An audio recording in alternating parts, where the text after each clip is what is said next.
Antimonium crudum, इसका common name है sulphide of antimony. इसे प्रूव किया था कैस्पेरी ने।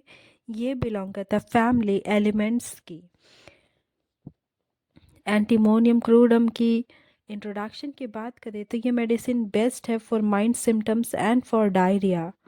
अब इसकी क्लिनिकल सिम्टम्स को देखते हैं तो ये काम करती है catarrhal, constipation, corn, diarrhoea, feet sore, horny, fever, lungs affection, pile, stomach disorder, skin affection, thirst, tongue coated, voice low, words, whooping cough etcetera.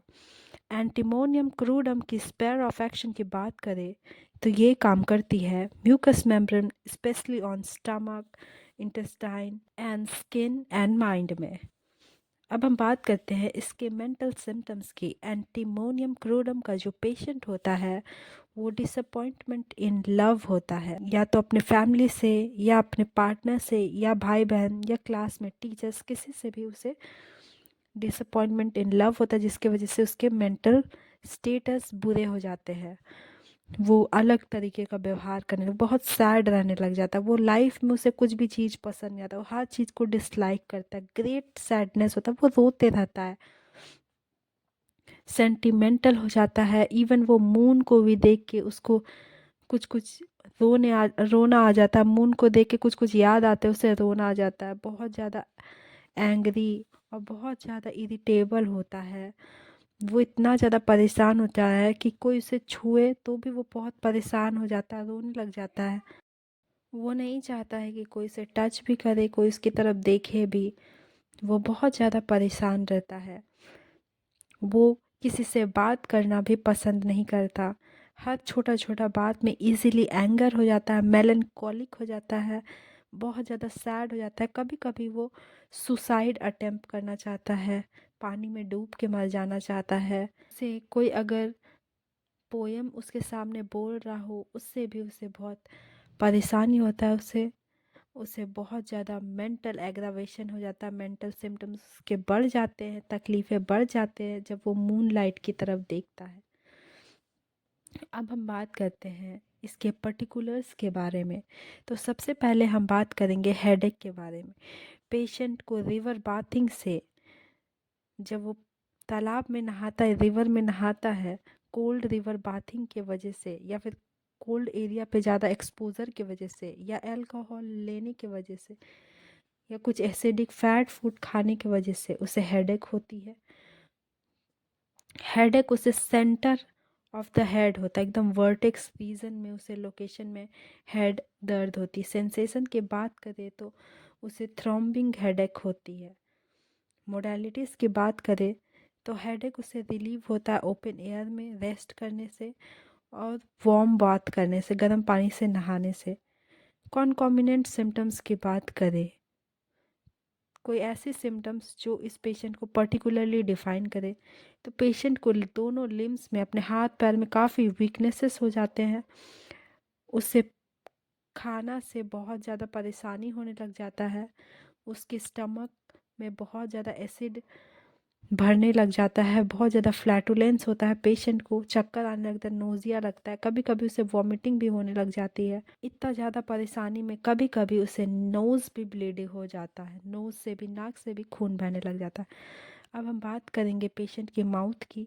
तो पेशेंट का माउथ जो होता है, because of the disorder in the stomach, patient को gastric problem की वजह से उसके माउथ में क्रैक और फिसल्स बन जाते हैं मुंह के किनारे किनारे पे।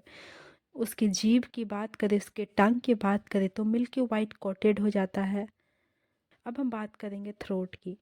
थ्रोट में हम बात करेंगे उससे बहुत ज़्यादा कफ होता है, बहुत ज़्यादा खांसी होती है, उसके पोस्टीरियर नेज़ल हमेशा बहते रहता है, सोर थ्रोट हो जाता है, sensation of plug on the throat हो जाता है कि वो हमेशा कॉन्स्टेंटली ये ट्राई करता है कि कफ को वो निकाल पाए। अब हम बात करते हैं पेशेंट की स्टमक की। तो स्टमक में gastric complain from over eating, patient अगर बहुत ज़्यादा ओवर ईटिंग कर रहा है, एक लिमिट तक ही पेशेंट या फिर इंसान को खाना चाहिए। अगर वो ओवर ईटिंग करने के वजह से उसे एसिड या फिर अल्कोहलिक फूड, विनेगर, सोर ब्रेड, वाइन, ये सब खाने की वजह से, ओवर ईट करने की वजह से पेशेंट को गैस्ट्रिक कंप्लेन शुरू हो जाती है।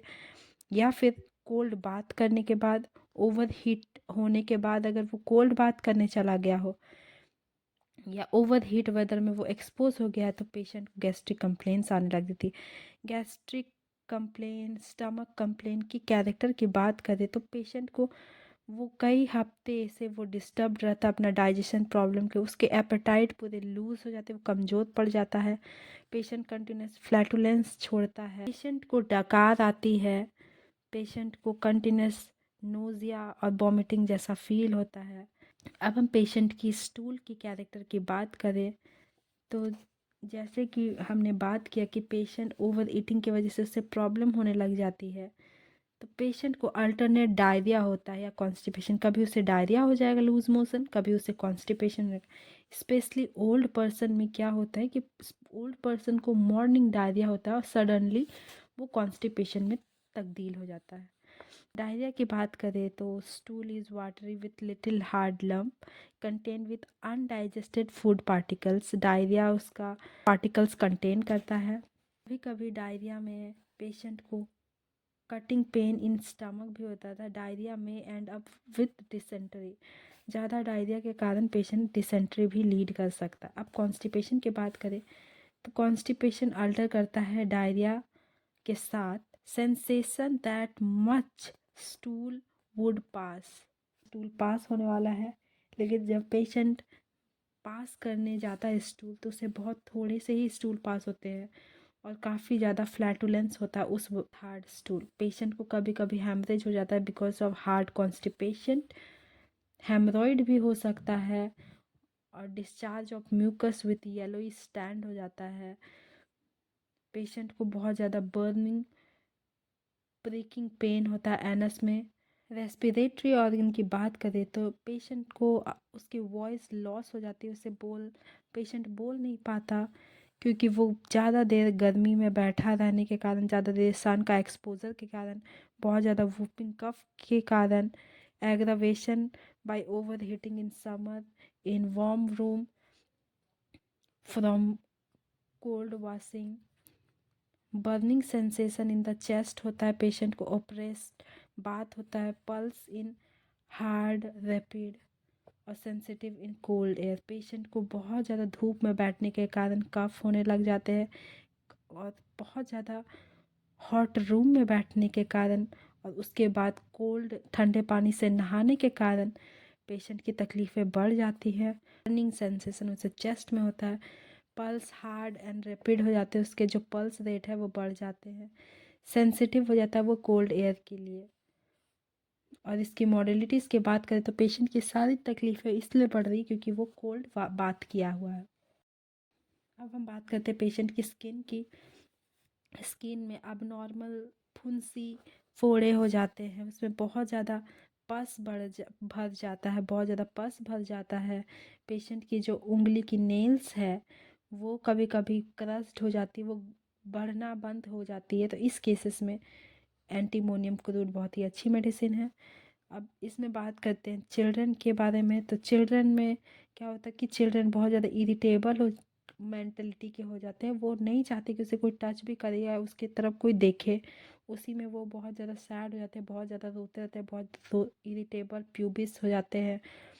चिल्ड्रन के जो माउथ होती है वो थिक मिल्की वाइट कोटेड होता है। और जो छोटे बच्चे वो हमेशा एसिडिक फूड या अचार या ब्रेड इस तरीके की चीज़ों को खाने के लिए क्रेव करते हैं। Thank you.